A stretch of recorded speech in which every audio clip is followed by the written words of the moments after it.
ఈ 10 ఏళ్లలో కేంద్ర ప్రభుత్వం ద్వారా 10 లక్షల కోట్ల నిధులు కేటాయించింది కేంద్ర తెలంగాణ రాష్ట్రానికి. 10 ఏళ్లలో 10 లక్షల కోట్ల రూపాయల నిధులు మనం సంక్షేమ పథకాలు గాని అభివృద్ధి నిధులు గాని రుణాల రూపకంగా మనకి కేటాయించిన విషయం వాస్తవం.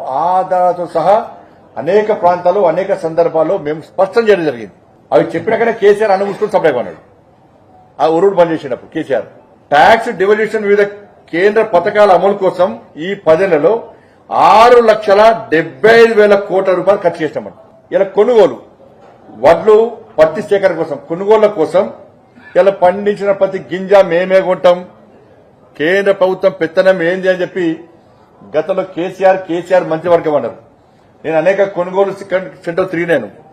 సుధీర్ తాడు చూపెట్టినా, సుధీర్ తాడు పైసలు కేంద్రం వేస్తుంది, గోనె సంచి పైసలు కేంద్రం వేస్తుంది, ట్రాన్స్పోర్టేషన్ పైసలు కేంద్రం వేస్తుంది, అక్కడ లేబర్ పైసలు కేంద్రం వేస్తుంది, అక్కడ పనిచేసే క్లర్కుల పైసలు కేంద్రం వేస్తుంది, రాష్ట్ర ప్రభుత్వం బ్రోకర్ చేసిన కమిషన్ కేంద్రం వేస్తుంది, ఈ వడ్లను స్టోరేజ్ చేసేందుకు ఆ గోదాం కిరాయి కూడా కేంద్రం వేస్తుంది. ఇవన్నీ చెప్పుకుంటూ వచ్చినాం. ఇప్పుడు దానికోసము 1,60,000 కోట్ల రూపాయలు కేటాయించాం మనం. ఈ 10 ఏళ్లలో 1,60,000 కోట్ల రూపాయలు ఖర్చు చేసింది కేంద్ర ప్రభుత్వం ఇలా వడ్లు పత్తి సేకరణ కోసం.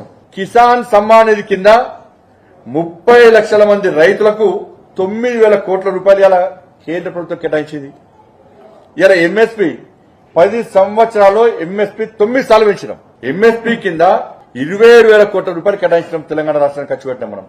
ఉపాధి హామీ ద్వారా 29,000 కోట్ల రూపాయలు గల ఉపాధి హామీ కోసం తెలంగాణ రాష్ట్రానికి ఖర్చు పెట్టాం. జన్ధన్ ఖాతా 1,13,00,000 మందికి జన్ధన్ ఖాతా ద్వారా 3,600 కోట్ల రూపాయలు వాళ్ళ అకౌంట్ లో జమ చేస్తాం మనం. ఇలా గరీబ్ కళ్యాణ్ అన్న యోజన కింద రైస్ వాటి కోసం 1,91,00,000 మందికి ఇలా బియ్యం పంపిణీ చేస్తాం.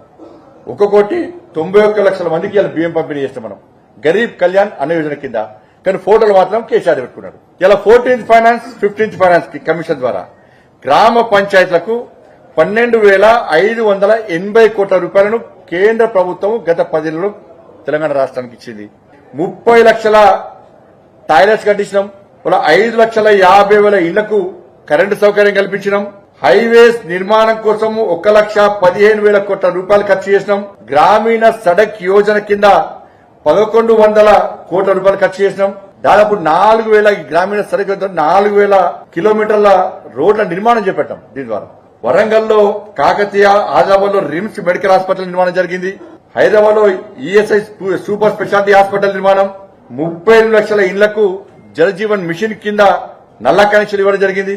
పీఎం స్వనిధి కింద 23,000 కోట్ల రూపాయల లబ్ది ఇవాళ పీఎం స్వనిధి కింద ఇవ్వడం జరిగింది. ఆయుష్మాన్ భారత్ స్కీమ్ కింద 80 లక్షల మందికి పైగా లబ్ది ఇవ్వడం జరిగింది. వాళ్ళ 11,80,000 మందికి వాళ్ళ గ్యాస్ కనెక్షన్ ఇవ్వడం జరిగింది ఈ ఏడాది మార్చిలో. దాంతోపాటు మొన్న ఎన్నికల కంటే ముందు కూడా ప్రధానమంత్రి గారు ఈ రాష్ట్రంలో పర్యటించినప్పుడు అనేక అభివృద్ది కార్యక్రమాలు ప్రారంభించడం జరిగింది. వాళ్ళ గత ఏడాది మార్చిలో ప్రధానమంత్రి గారు ఆదిలాబాద్ పర్యటనలో 56,000 కోట్ల రూపాయలు, సంగారెడ్డి పర్యటనలో 6,800 కోట్ల రూపాయల వ్యయంతో నేషనల్ హైవేస్, రైల్వే లైన్ వంటి అభివృద్ది పనులు ప్రారంభించడం జరిగింది. మనోహరాబాద్, సిద్దిపేట కలుపుతూ కొత్త రైలు మార్గంతో సహా రైలు ప్రాజెక్టులను అంకితం చేయడం జరిగింది.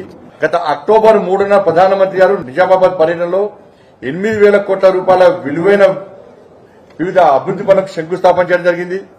అక్టోబర్ 13న ప్రధానమంత్రి గారు పాలమూరు జిల్లాలో వివిధ పనులకు సంబంధించి 13,500 కోట్ల రూపాయలకు సంబంధించి అభివృద్ది పనులకు శంకుస్థాపన చేయడం జరిగింది.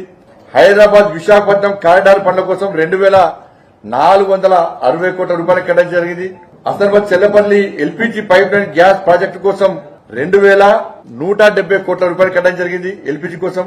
ఇవి ఈ 10 సంవత్సరాల్లో తెలంగాణ రాష్ట్రానికి కేంద్ర ప్రభుత్వము ప్రగతి రూపంలో అభివృద్ది విషయంలో గాని సంక్షేమ పథకాల విషయంలో గాని కేటాయించిన నిధులు.